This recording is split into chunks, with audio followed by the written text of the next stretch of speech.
Muy buenas tardes, muy buenas noches, ¿cómo están? Bueno, me alegra verle. Quiero que por favor busque en su Biblia, voy a usar algunas citas importantes, varias citas, así que vamos a estar mirando algunos pasajes. Quiero que se ubique en Romanos, en el capítulo 7, por favor. O bueno, si quieres deje eso, ahorita vamos a mirar un poco. He titulado la enseñanza esta mañana Tensiones cristianas esta tarde, dije esta mañana. He titulado la enseñanza Tensiones cristianas por una sencilla razón. He venido hablando acerca de qué es lo que caracteriza a un cristiano y hablamos del compromiso, hablamos del fruto y hablamos también de la paciencia. Pero creo que hay algo más que debemos tener en cuenta cuando hablamos del cristiano y es precisamente las tensiones que debe manejar, las tensiones que él de una u otra manera tiene que aprender a lidiar con ellas. Nosotros no estamos acostumbrados a manejar tensiones o a vivir con tensiones. Nadie quiere estar tensionado. Si uno pregunta quién quiere vivir tensionado, nadie. Pero una realidad y una verdad es que los cristianos andamos en unas tensiones y hoy vamos a ver principalmente dos que son las más comunes. Habrán otras probablemente, pero estas son las más comunes a todos y las que son más evidentes de alguna u otra manera. Ahora, pero antes de seguir adelante, pensemos un poco en qué es una tensión. Una tensión es cuando dos fuerzas opuestas actúan sobre un objeto o sobre un cuerpo. Digamos que hay una fuerza que tira hacia la izquierda y otra fuerza que tira hacia la derecha en un objeto y entonces ese objeto está en una ¿qué? Tensión. Ahora, las tensiones cristianas, las que vamos a hablar, no son solucionables de manera absoluta mientras estemos acá. Pero sí tenemos que aprender a lidiar con ellas, sí tenemos que aprender a manejarlas a lo largo de la vida cristiana, porque sabes, si tú no eres consciente de esas tensiones vas a fracasar. Y cuando digo que vas a fracasar es que vas a cometer errores porque no entiendes que estás en una tensión. Quizás esa tensión te lleve a creer o a generar cierta conducta o cierta creencia, ¿sí? Que te lleva a actuar de una manera que te conviertes en un caso en un legalista o en otro caso en una persona libertina, etcétera, etcétera. Y entonces es necesario entender estas tensiones y saber manejarlas. ¿Cuál es mi objetivo? Mi objetivo es que nosotros como cristianos, tú como creyente, entiendas qué es lo que estás atravesando. Y si alguien hoy nos visita por primera vez, pueda entender un poco la dinámica que hay al interior del cristianismo, qué somos nosotros, qué es lo que vivimos, y entonces quizás tú puedas entender por qué actuamos como actuamos y por qué pensamos como pensamos. Y quiero además, en medio de todo esto, invitar a esas personas que no son creyentes, que no son cristianas, a que decidan vivir bajo una tensión que los va a llevar a un buen resultado. Hay tensiones en la vida. No hay vida que no tenga, esté libre de tensiones. Todos quisiéramos y buscamos esa paz, esa tranquilidad, pero en la vida hay tensiones. Las tensiones que yo te voy a hablar hoy sí tienen un fruto, van a tener un resultado. Si tú las sabes manejar, vas a poder ver entonces al final, cuando nuestro Señor Jesús se manifieste, un resultado de eso. Y es lo que quiero que tú pienses. Pero antes de empezar a mirar los pasajes y la escritura, oremos y démosle gracias a Dios por esta tarde, por esta noche. Amén. Señor, gracias. Gracias porque podemos adorarte, podemos glorificar tu nombre, pudimos cantar. Qué bendición que es poder exaltarte a ti. Gracias, Padre Celestial, por esto. Ahora te pedimos que tú nos hables. Te pido que tú, Señor de los cielos, seas hablando a nuestro corazón y haciéndonos y llevándonos a entender, haciéndonos comprender qué es lo que vivimos mientras estamos acá en la tierra y cómo podemos hacerlo de una manera mejor. Por favor, Señor, bendícenos y háblanos esta tarde. Amén. La primera tensión que voy a hablar esta tarde se llama una tensión moral. Le voy a llamar así, permítame usar esa palabra. Y quiero que vaya conmigo a Romanos capítulo 7, versículo 21, y voy a leer hasta el versículo 23. Ubique ahí en su Biblia, Romanos capítulo 7, y vamos a leer del versículo 21 al 23. Entonces, fíjese en las palabras del apóstol Pablo. El apóstol Pablo, a lo largo del libro de Romanos, de los primeros 6 capítulos, establece primero la culpabilidad del hombre. El hombre natural, el judío, el griego, todos son culpables. Luego entonces viene a hablar de la justificación por medio de la fe en Cristo Jesús, y entonces llega a este capítulo que nos da a entender un poco esta tensión, y mire lo que dice el versículo 21. Así que, queriendo yo hacer el bien, hallo esta ley, que el mal está en mí, porque según el hombre interior me deleito en la ley de Dios, pero veo otra ley en mis miembros que se rebela contra la ley de mi mente y que me lleva cautivo a la ley del pecado que está en mis miembros. Fíjese lo que está diciendo Pablo. Está hablando un hombre que ya ha sido justificado, un hombre que ya ha creído en Cristo Jesús, pero ahora está manifestando esa tensión, y dice, mire el versículo, las palabras que Pablo dice: queriendo yo hacer el bien, hallo esta ley, que el mal está en mí. Y el versículo 22 dice: porque según el hombre interior me deleito en la ley de Dios, pero veo otra ley en mis miembros que se rebela contra la ley de mi mente y que me lleva cautivo a la ley del pecado que está en mis miembros. Versículos anteriores y versículos siguientes, Pablo dice: así que lo que quiero hacer no lo hago, sino lo que no quiero hacer, eso hago. Esa es una tensión, es la tensión moral. Así que la primer tensión que todo cristiano va a experimentar tiene que ver con la tendencia al pecado y el llamado a la santidad. Es una cosa, son dos fuerzas que están en nuestro interior. Una, por un lado, me lleva al pecado, pero la otra, por el otro lado, me llama a la santidad. Recuerde que Pablo dice, por ejemplo, al comienzo de sus cartas, a todos los santos, a todos los escogidos de Dios, llamados a ser santos. Hay un llamado para el cristiano a reflejar la gloria de Dios, pero también hay una realidad en el creyente. Algunas personas no logran comprender esto y entonces creen que cuando se vuelven cristianos inmediatamente todas las tentaciones van a desaparecer. Fuera así sería muy chévere, pero no es así. Por eso escuchamos de cosas que hacen los cristianos que son en unos casos hasta terribles. Usted se sorprenderá de mirar en detalle la vida de los cristianos, pero va a descubrir una verdad, que ellos que pecan. ¿Por qué? Porque hay una tensión. Ahora, que existe esa tensión no nos da la justificación para el pecado, pero existe esa tensión y hay personas que no saben manejar. Ahora entendamos un poco esto. Entonces el creyente vive bajo la presión de su naturaleza débil por causa del pecado, y tú tienes que entender un poco esto. Ya lo hemos dicho muchas veces, pero toca repetirlo porque tiene que quedar grabado en tu mente qué es lo que está pasando con nosotros.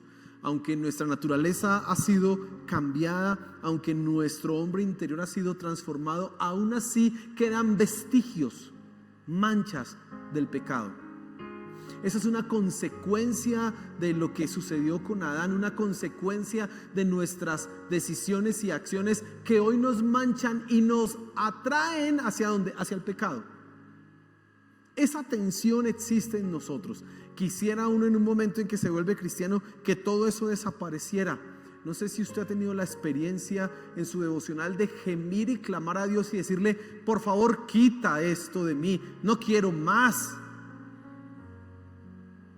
Y efectivamente algunas veces esa oración es respondida y Dios hace un milagro, pero en otras circunstancias tú necesitas enfrentar eso y luchar con eso, y todo el tiempo estamos en esa circunstancia. Y hay cristianos que no entienden esa situación, que se imaginaban que se volvían creyentes, que una vez que aceptaban a Cristo en su corazón, ya todo eso no volvía a pasar, no volvía a suceder, nunca más iban a tener una tentación o a cometer un pecado. Pero la realidad es otra, que hay una debilidad en nosotros, pero esa tensión se hace mucho más fuerte por el llamado que tenemos a la santidad. Debido a la conversión, como hijos de Dios, el cristiano es llamado a expresar la santidad de Dios. Fíjese eso. Entonces tenemos acá la debilidad que me lleva a pero por otro lado, una vez que soy salvo, que ha sido cambiado mi corazón, como hijo de Dios, debo expresar la santidad ¿de quién? De Dios. Y fíjense que el llamado a la santidad, o el llamado a que tú vivas una vida correcta, se debe no a que te debes portar bien porque sí, sino que te debes portar bien porque eres hijo de Dios, porque eres la representación de Dios en esta tierra, porque eres la luz del mundo. Es decir, la motivación para nuestra santidad es lo que somos, no lo que debemos hacer. No, es que yo soy, por tanto hago esto. A veces empezamos al revés con lo que yo debo hacer para determinar lo que soy. No, yo lo que soy es lo que determina lo que hago. Y entonces esa tensión que hay en el creyente, que debe ser santo, y cuando tú miras la escritura, entonces te enfrentas a la verdad y a la realidad que dice: no hagas esto, no cometas esto, no te metas en este asunto. Y entonces hay un problema. Hay una tensión al interior del creyente. Y qué cosa tan difícil a veces. Venir a la iglesia o estar en el tiempo devocional y estar orando, y mucho del tiempo, del porcentaje del tiempo que gastamos en nuestro devocional es pidiendo perdón por lo que no queríamos hacer, pero resultamos haciendo. Y nos juzgamos tan tremendamente porque pensamos: ¿será que sí soy salvo? ¿Será que Dios sí me ama? Y si Dios me ama, ¿por qué no me quita esto? ¿Yo cómo voy a seguir yendo a la iglesia? ¿Yo cómo voy a seguir buscando a Dios? Esa es la realidad, y esos son los pensamientos que de alguna u otra manera atacan al cristiano que está luchando con esta tensión. ¿Por qué soy así? Ahora, si tú no luchas con eso, pues estamos como mal, porque eso debe ser lo normal. La experiencia natural de un cristiano es esa. Recuerde Getsemaní. Getsemaní es muy diciente en cuanto a esto. El Señor Jesús estaba luchando con la tensión. Si quieres, pasa de mí esta copa. Él no lo quería hacer, pero no se haga mi voluntad sino la tuya. El llamado a la obediencia, a la santidad. Y esa es una batalla que nosotros vivimos a cada momento de nuestra vida. No lo quiero hacer, pero que se haga la voluntad de Dios, y la decisión la tomamos ¿quiénes? Nosotros. Y esa entonces es la circunstancia que nosotros padecemos. Ahora, quiero que entiendas algo. Esa tensión es constante y no desaparecerá sino hasta que Cristo la resuelva en su manifestación. Escucha esto. Esa tensión es constante y no se resolverá sino hasta que Cristo se manifieste, o hasta que tú mueras y vayas al reino de los cielos. Por lo tanto, mientras estés vivo en esta tierra, siempre vas a tener que estar luchando con tu tendencia al pecado y con tu llamado a la santidad. Y parece que unos años estamos más cerquita al cielo y otros años estamos como más cerquita, como al infierno, porque soy más pecador. Pero esa es la tensión que tiene ¿quién? El cristiano. Cuentan la historia que Martín Lutero empezó a leer la Biblia, los Salmos, y empezó a ser confrontado con la tensión, con esa tensión. Aquí dice que tengo que ser perfecto, aquí dice que tengo que vivir de tal manera. Aquí el Salmo 15, el Salmo 14 dice: ¿quién subirá al monte de Jehová? Solamente el limpio de manos y puro de corazón, el que no ha elevado su corazón a cosas vanas. Y Martín Lutero lo único que podía hacer era compungirse de dolor y decir: no puedo, y pida perdón, y haga más penitencias, y pida perdón, porque no encontraba una solución a esa tensión, hasta que leyó Romanos capítulo 1 versículo 18. Dice la historia: por la fe el justo será justificado, por la fe el justo vive, el justo vivirá por la fe. Y eso le dio el entendimiento claro que no es un asunto de ser perfecto, sino es un asunto de vivir ¿en qué? En gracia. Eso le dio la liberación a Martín Lutero. Ahora, quiero que miremos 1 de Juan capítulo 3, versículo 2.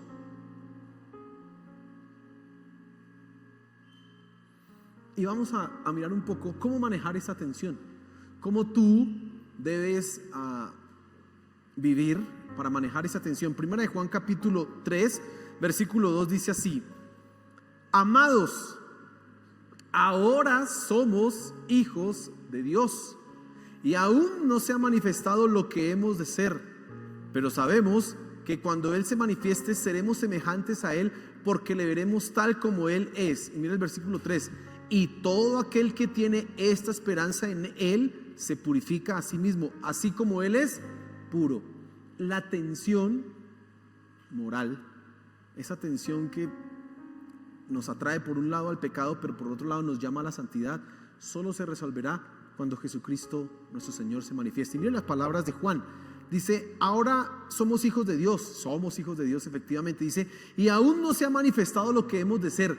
Es decir, estamos como en ese capullo, esa mariposa que está en el proceso de la metamorfosis, estamos en el capullo, no se ha manifestado lo que hemos de ser. Estamos en ese punto de transformación. Pero dice, sigue diciendo Juan, pero sabemos que cuando Él se manifieste, seremos semejantes a Él, porque le veremos tal como Él es. Solamente ese día tú dejarás de luchar con esa tensión. Solamente en ese momento. ¿Sabe, hermano? Todos los días usted es confrontado. Y entonces usted dice, quiero, no sé, ponga una tarea que usted se haya puesto. Ay, el pastor predicó este domingo en la iglesia esto, lo voy a hacer. Y la triste realidad es que salimos y ahí a los 10 minutos, aquí a la media cuadra, ya estamos embarrándola en eso. Nosotros hablábamos, por ejemplo, cuando estábamos enseñando en la enseñanza del fruto, hablábamos de los pecados de la lengua. Sí, que nosotros murmuramos. Y lo que decíamos hace 8 días era, no murmure. Pero ¿cuánto hemos murmurado del miércoles pasado al día de hoy? ¿Cuántas veces no hemos entrado en conflictos con otras personas? ¿Cuántas veces en esta semana no lo hemos hecho? Y entonces la realidad que nosotros enfrentamos no es esa que quisiéramos, pero tú tienes que aprender a manejar esa tensión, porque si no lo sabes hacer vas a caer en la desesperación y finalmente vas a abandonarse. Hay gente que dice, yo no vuelvo a la iglesia porque eso es imposible. Otros dicen, yo no voy a ir a la iglesia hasta que no cambie, porque ellos entienden el llamado a la santidad y reconocen en sí mismos su incapacidad y dicen, hasta que yo no sea perfecto, yo mejor no me meto. Ahora, la pregunta es, ¿y cómo entonces manejar esta tensión? Te voy a dar 3 cositas, 3 consejos principales para que tú aprendas a manejar esta tensión y la podamos lidiar con ella, no resolver, pero sí lidiar con ella. Entonces, lo primero que tú tienes que entender es que Dios no te pide perfección. El capítulo 1 de Primera de Juan dice, el que diga que no tiene pecado es mentiroso. ¿Y hace mentiroso a quién? A Dios. Pero unos versículos anteriores dice, en Dios no hay sombra de duda, y los que estamos en Dios debemos quitarnos de la oscuridad. Por un lado está Juan diciéndonos, quite la oscuridad de usted, quite de usted todo lo que no es de Dios. Pero ahorita nos sigue en el siguiente versículos más adelante dice, todo aquel que diga que no tiene pecado es mentiroso, y hace mentiroso ¿a quién? A Dios. Y unos versículos más adelante dice que si hemos pecado, abogado tenemos ¿para quién? Para con el Padre, a Jesucristo el justo. Tú tienes que entender que a ti Dios no te está pidiendo perfección. Si ese fuera el caso, ninguno de nosotros podría ser salvo. Eso es lo primero para que puedas manejar esa tensión. Eso no te da excusa para pecar de ninguna manera. No te da excusa para hacer cosas malas, para permitir que tu tendencia al pecado se desarrolle y se desenvuelva como ella quisiera. No, de ninguna manera. Pero sí te lleva a entender qué es lo que Dios pide de ti. Fe. ¿Qué es la fe? Creer en quién, en Él, en su gracia, en su amor, en su misericordia. Y es por eso que somos salvos, no porque nos portemos bien, no porque tú seas una persona súper correcta. No, no es eso. Si fuera así, ¿dónde quedamos? Entonces lo primero que tienes que entender para manejar esa tensión es que Dios no te pide ser perfecto. En segundo lugar, tú tienes que entender que aunque nosotros somos tentados, la tentación no significa pecado. La tentación es precisamente eso, tentación. Y mientras estemos en esta tierra, sí que seremos tentados. Fíjese lo que dice Santiago en el capítulo 1. Cada uno de nosotros es tentado cuando de nuestra propia naturaleza pecaminosa somos atraídos. Pero hasta ahí dice nada más. Luego, ¿dónde viene el pecado? Ahora, una vez que eso se ha permitido que conciba, dice, da a la luz el pecado, y el pecado da a la luz, ¿qué? La muerte. Pero cuando está hablando de la tentación, no está hablando de pecado. El Señor Jesús fue tentado, pero no pecó. Tú serás tentado, pero eso no significa que estás en pecado. Tienes que entender eso, porque a veces muchos de nosotros y tú mismo puedes estar luchando con una tendencia a y creer, ya pequé, ya la embarré, ya no soy digno. No. Esas son batallas que nosotros tenemos y que estamos luchando contra esas cosas, pero eso no significa pecado. Es decir, tener ganas de murmurar no significa murmurar. Tener ganas es diferente a murmurar. Ser tentado es que le voy a responder, es muy diferente a responder. Y ahí es donde tú tienes que entender hasta qué punto yo dejo llegar esto, porque nuestra naturaleza quiere llevarnos quiere incitarnos a.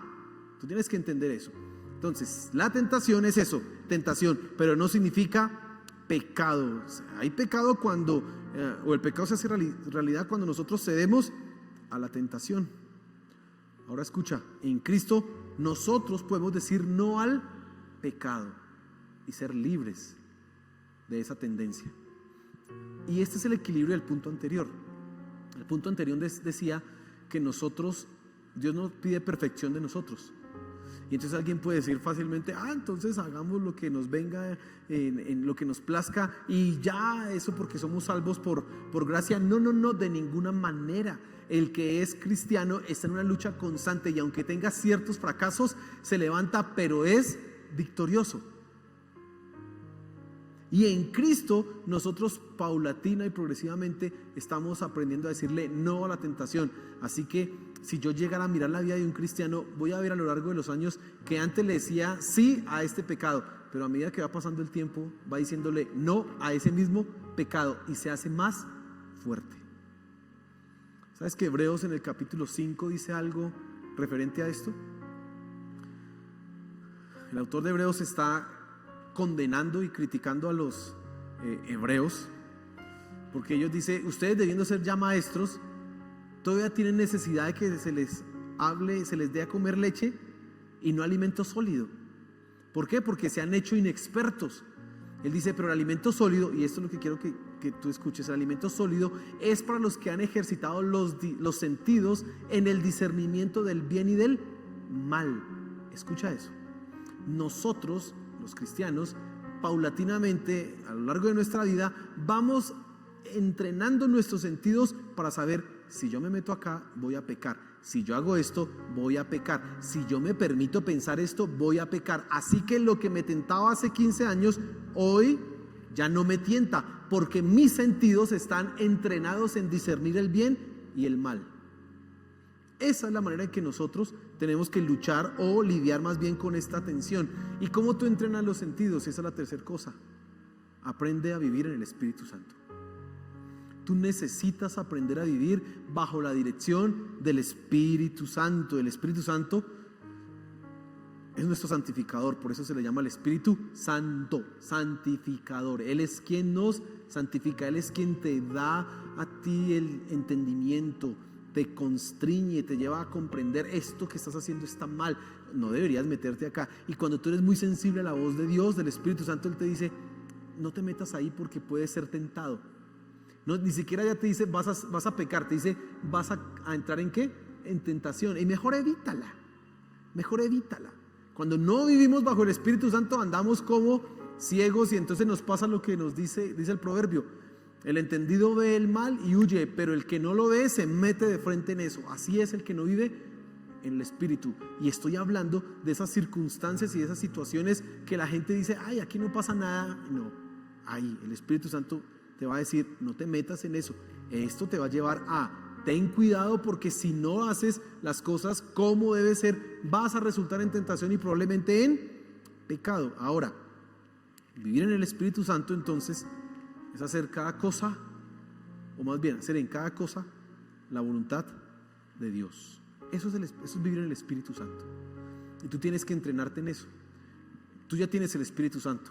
Una vez que así recibiste a Cristo en tu corazón, el Espíritu Santo entró en tu vida.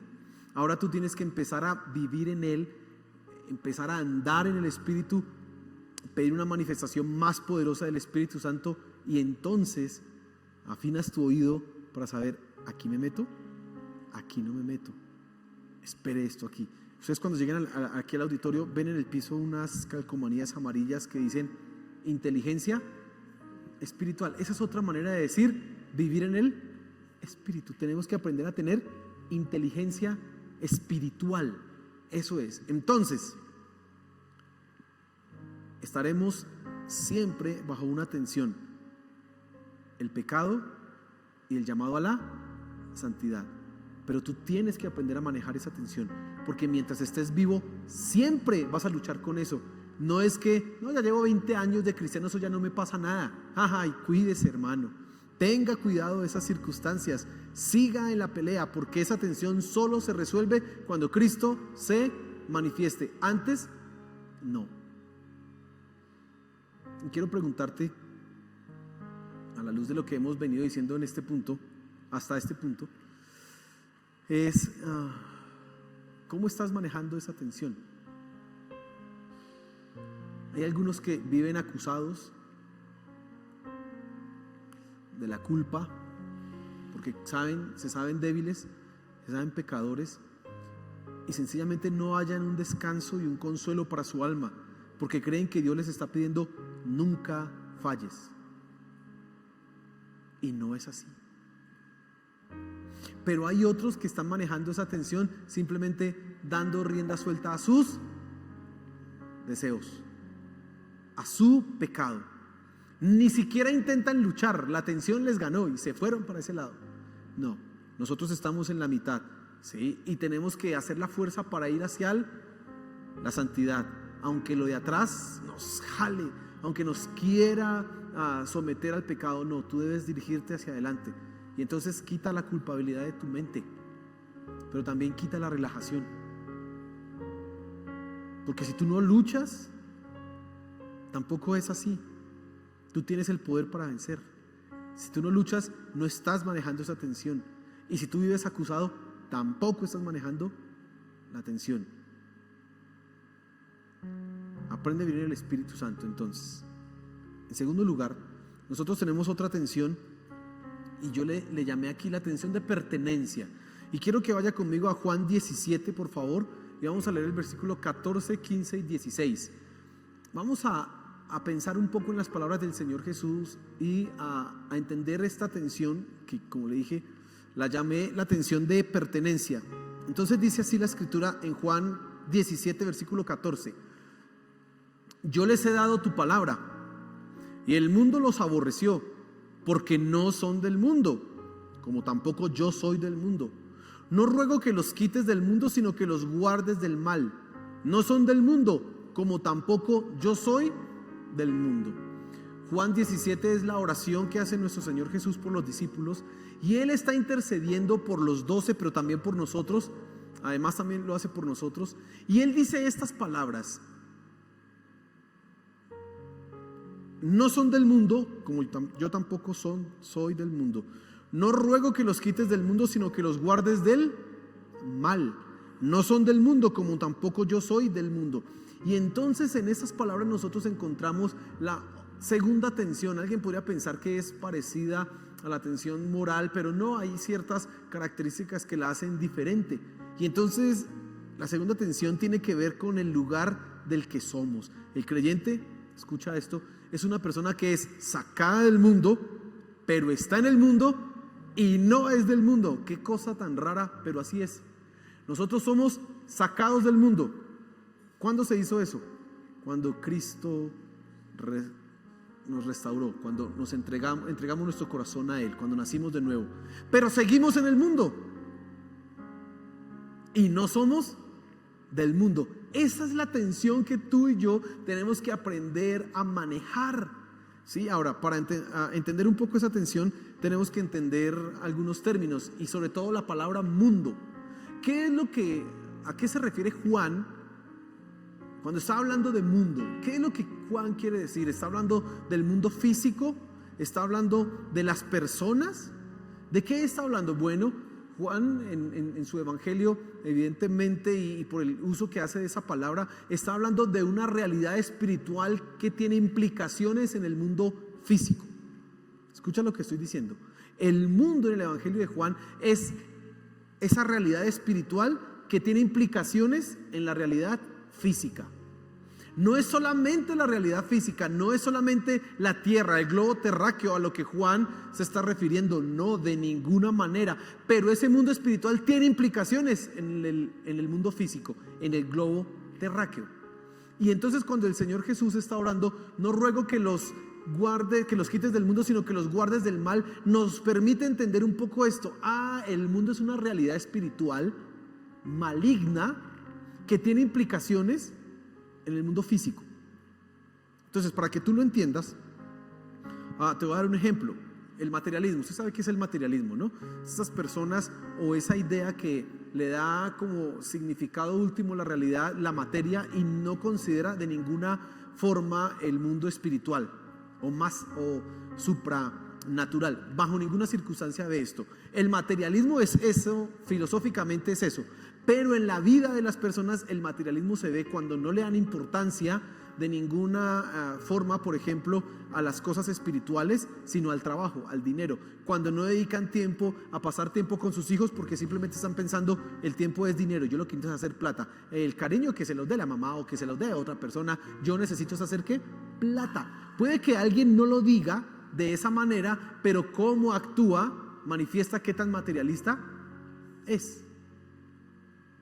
Y entonces, fíjate esto, el materialismo es algo que está muy pegado a la materia, al mundo físico, el dinero, las cosas materiales, las cosas físicas. Pero su origen está ¿en dónde? En el mundo espiritual, en el corazón egoísta y pecaminoso de una persona. Fíjate entonces que el mundo es una realidad espiritual con fuertes implicaciones ¿en dónde? En el mundo físico. A eso es lo que se está refiriendo ¿quién? Juan. Entonces, nosotros fuimos sacados de ese mundo. Nosotros fuimos cambiados. Nuestra naturaleza fue transformada y ahora nosotros nos elevamos por encima de las cosas mundanas. Quiero que usted comprenda un poco eso. Cuando nosotros hablamos del término mundano, estamos haciendo esa referencia a alguien que está muy pegado a esa realidad espiritual con implicaciones en el mundo físico. Esa es una persona mundana. Una persona mundana evidentemente podrá ser materialista, podrá ser egoísta, bueno, podrá tener muchas otras cosas, pero su característica principal es que ha dejado lo espiritual en segundo plano y le da la preeminencia al mundo material. Eso es una persona mundana. Ahora, esa tensión se hace evidente en que nosotros no somos del mundo, pero nos movemos en el mundo. ¿Qué tan difícil es hoy día? Bueno, cada vez estoy más reevaluando esa frase que acabo de decir, porque a veces nosotros pensamos que la vida más dura nos tocó a nosotros, pero no, yo creo que en cada generación la vida era dura para esa generación. A nosotros nos tocó esta, pues amén, nos tocó esta, así es, pero hace 60 años les tocó otra que también era dura y ellos decían, uy, qué cosa tan dura, y hace 200 años alguien decía, qué cosa tan dura. Siempre ha habido así, pero hoy para nosotros es mucho más difícil no ser del mundo y aún así movernos ¿en dónde? En el mundo. Porque el lenguaje, el significado, donde tú trabajas, digamos, y la onda de las personas es esa realidad mundana. Es esa realidad que busca olvidarse de lo espiritual o que lo minimiza. Hoy es difícil y esa es la tensión del cristiano, que tiene que estar en el mundo aunque no es del mundo, pertenece a donde, al cielo, pero está donde. Aquí Pablo dice, por ejemplo, en 2 Corintios, aunque nosotros estamos ausentes del Señor, quisiéramos estar con Él. Mientras estamos acá, nosotros estamos ausentes ¿de quién? Del Señor, pero quisiéramos estar con Él. Primera de Pedro, por ejemplo, dice que nosotros somos extranjeros y peregrinos, que andamos en este mundo como extranjeros y peregrinos, porque pertenecemos ¿a dónde? Al cielo, pero estamos acá. Mira, espiritualmente, por ejemplo, Efesios en el capítulo 2 dice: pero Dios, que es rico en misericordia, por su gran amor con que nos amó, aún estando muertos en pecados, escucha esto, nos dio vida con Cristo, por gracia sois salvos, y juntamente con Él nos resucitó, y esta es la realidad espiritual del creyente, y asimismo nos hizo sentar en los lugares celestiales con Cristo Jesús. En este momento nosotros con Cristo estamos sentados ¿en dónde? En el trono de Dios, en lugares celestiales. Por eso nuestra naturaleza es, o nuestra ciudadanía es ¿de dónde? Del cielo, pero estamos acá.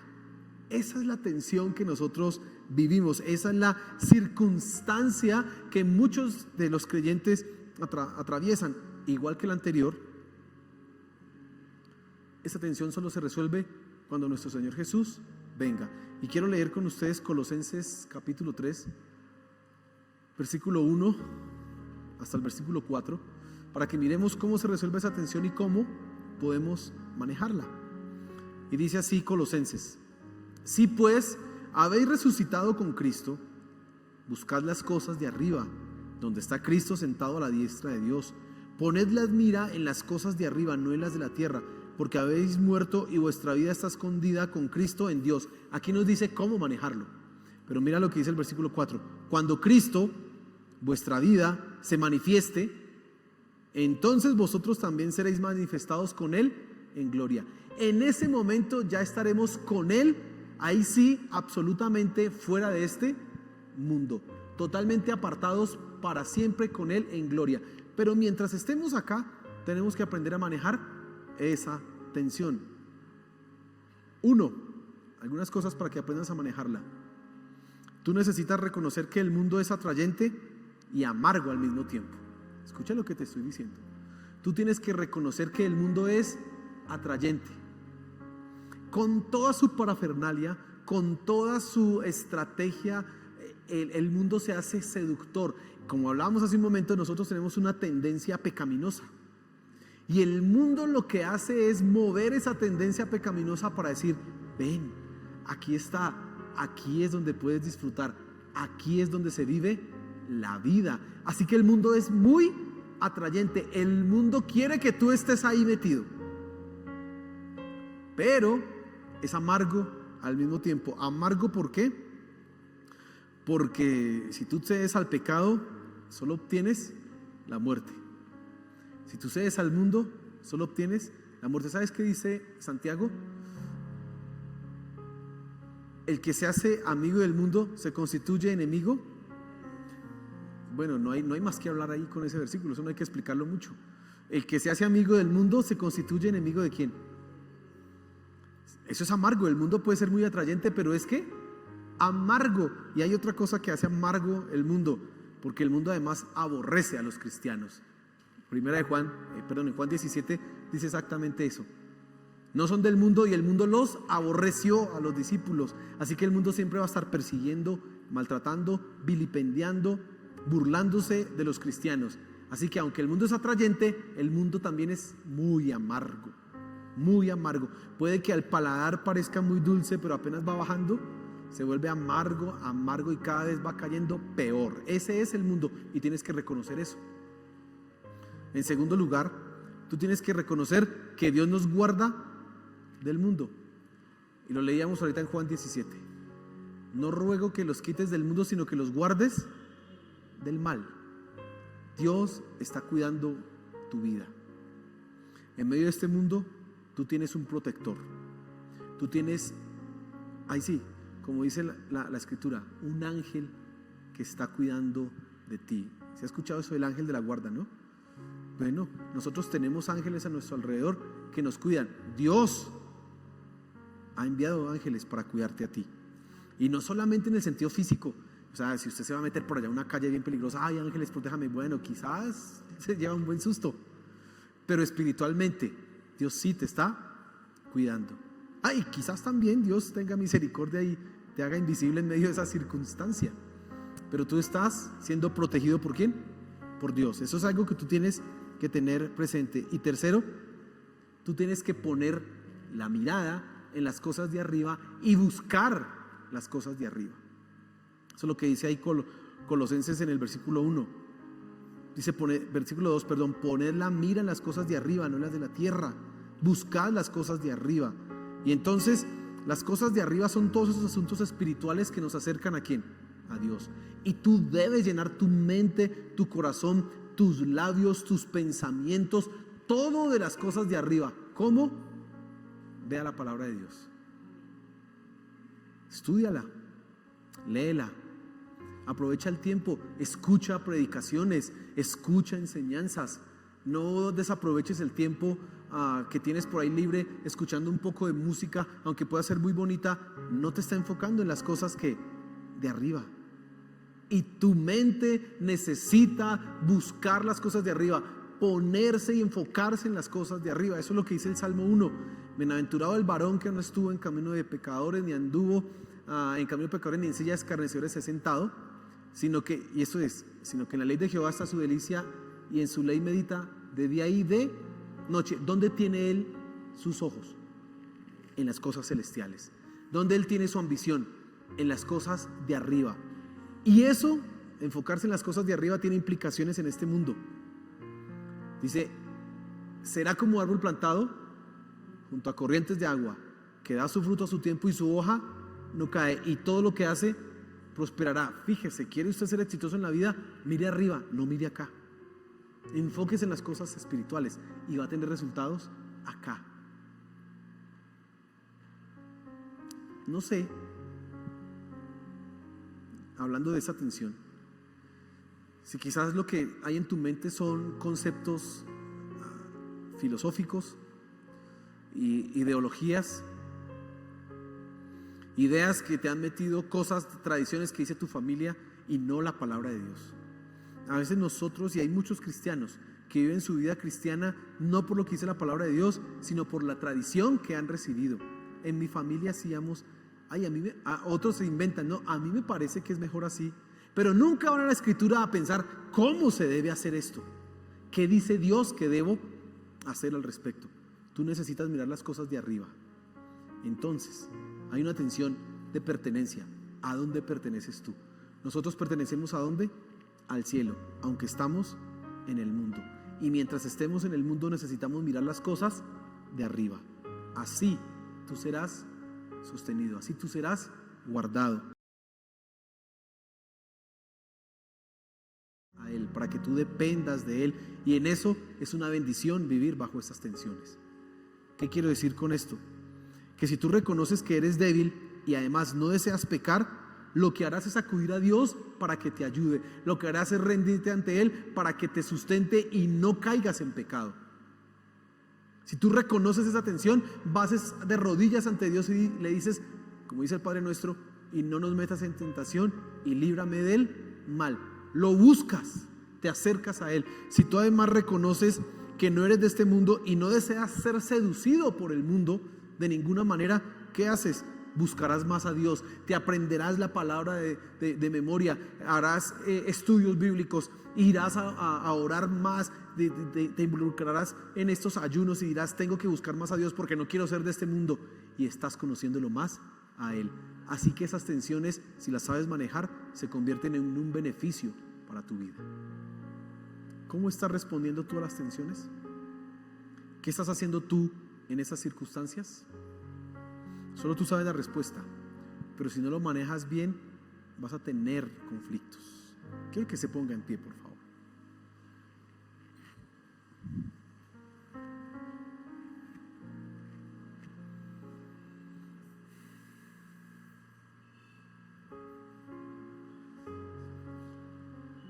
Hemos hablado entonces de las tensiones. Espero que usted haya logrado comprender esto que hemos mencionado esta noche. Que entiendas que hay una tensión moral.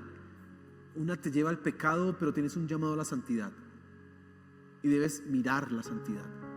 La otra te dice que tú no eres del mundo, pero estás en el mundo, y entonces debes mirar las cosas de arriba. Y probablemente has fracasado en esto. Quizás algunos están desanimados y dicen: ay, yo no sigo en esto porque mire esto, yo no soy capaz y no cambio. Sí, pues, cambie, pero tranquilo, hay gracia y misericordia en Dios. Dios sabe con las cosas que luchamos.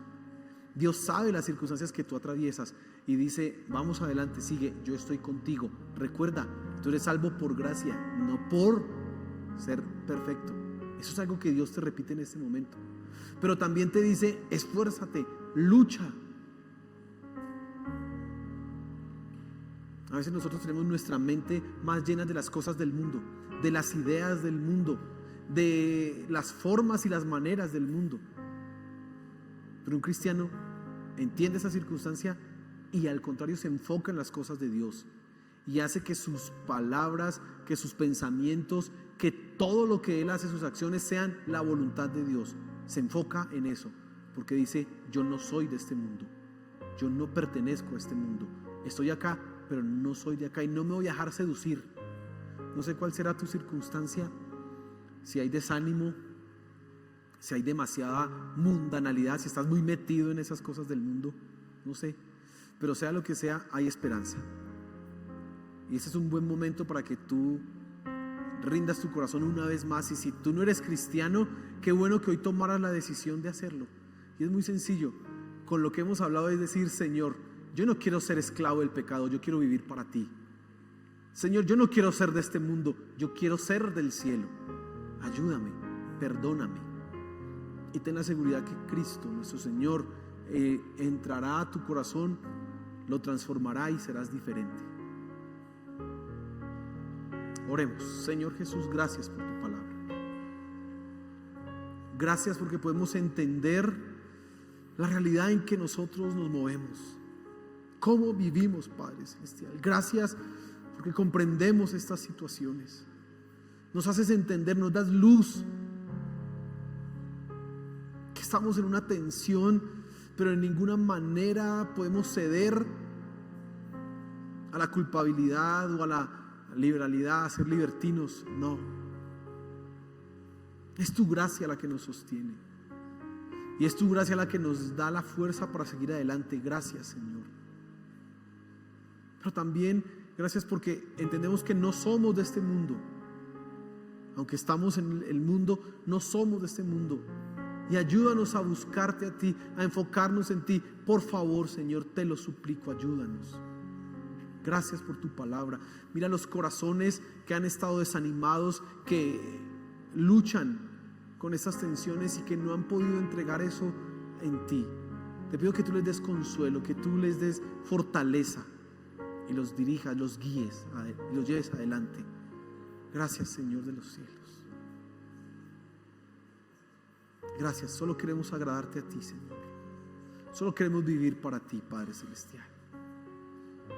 Amén y amén.